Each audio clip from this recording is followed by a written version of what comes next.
ಹುಬ್ಬಳ್ಳಿ ಮಾಜಿ ಸಚಿವ ಸಂತೋಷ್ ಲಾಡ್ ಅವರಿಗೆ ಸಿಎಂ ಡಿಕೆಶಿ ಸಂಪುಟದಲ್ಲಿ ಮಿನಿಸ್ಟರ್ ಮಾಡಲು ಆಗ್ರಹಿಸಿ ಪ್ರೊಟೆಸ್ಟ್. ಹುಬ್ಬಳ್ಳಿಯಲ್ಲಿ ಲಾಡ್ ಅಭಿಮಾನಿ ಬಳಗ ನೇತೃತ್ವದಲ್ಲಿ ಪ್ರತಿಭಟನೆ. ನಗರದ ರೈಲ್ವೆ ಸ್ಟೇಷನ್ ರಸ್ತೆಯ ಡಾಕ್ಟರ್ ಬಿಆರ್ ಅಂಬೇಡ್ಕರ್ ಮೂರ್ತಿ ಬಳಿ ಪ್ರತಿಭಟನೆ.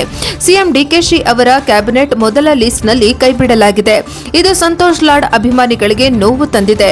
ಈ ಹಿಂದೆ ಮಾಜಿ ಸಿಎಂ ಸಿದ್ದರಾಮಯ್ಯ ಅವರ ಅವಧಿಯಲ್ಲಿ ಕಾರ್ಮಿಕ ಸಚಿವರಾಗಿದ್ದರು. ಆಗ ಜನೋಪಯೋಗಿ ಕಾರ್ಯಕ್ರಮಗಳ ಮೂಲಕ ಕಾರ್ಮಿಕ ಇಲಾಖೆಯ ಘನತೆ ಹೆಚ್ಚಿಸಿದ್ದರು.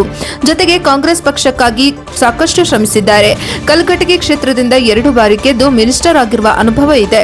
ಈಗ ಸಿಎಂ ಬದಲಾವಣೆಯಾಗಿ ಡಿಕೆಶಿ ಸಿಎಂ ಆಗಿದ್ದಾರೆ.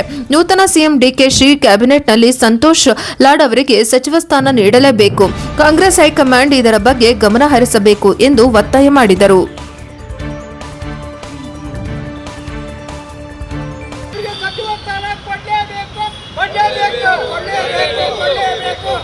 ಸಂತೋಷ್ ಲಾಡ್ ಸಾಹೇಬರಿಗೆ ಸಚಿವ ಸ್ಥಾನವನ್ನು ನೀಡಲೇಬೇಕು.